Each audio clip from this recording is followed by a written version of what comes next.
Due to heavy schedule of his life, Archbishop became sick in 1952. He realized that his earthly days are numbered. He has already started the construction of St. Mary's Cathedral, Pattam, Trivandrum by then. He used to visit the place where his tomb was to be erected and would utter, "This is my last earthly abode." He has found a suitable successor in Father Benedict OIC, the then principal of Mar Ivanios College. Father Benedict was ordained an auxiliary bishop on January 23, 1953 as Benedict Mar Ivanios. The last prayer which Mar Ivanios composed was to Our Lady of Sorrow. His grace was nearing his last hours.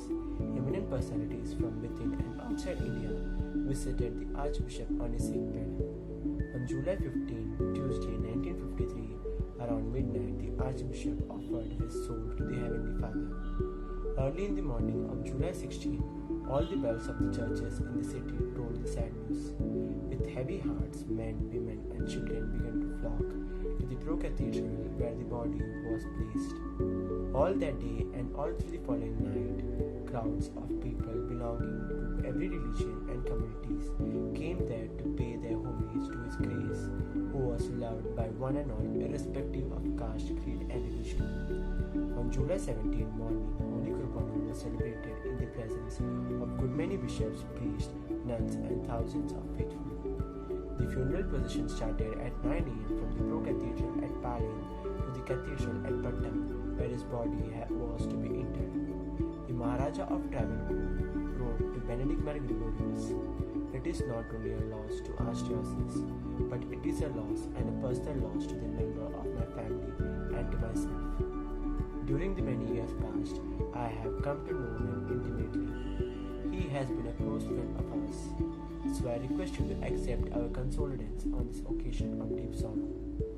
The body was interred into tomb in the crypt beneath the sanctuary according to the Antioch rite in the seated posture. Finally, the tomb was closed with a white marble with the epitome that all may be one. Here rest the mortal remains of Archbishop Mar Ivanios, the prophet of Ecclesia's community. The inscription on the tomb read as follows: "He looked for a city that has foundation, whose builder and maker is God." The life of Mar Ivanios inspired thousands and thousands of people. He was the Moses of Malangala Catholic Church. His life was a testimony of divine choice guided by the providence of God. He was a mystic in God experience and was convinced that the realization of God is nobler than the service of God. His conviction made him a yogi mystic. He shared his chasm by founding religious communities for men and women, and it led him to begin with the reunion movement, which laid the foundation of Zero Malangala Catholic Church.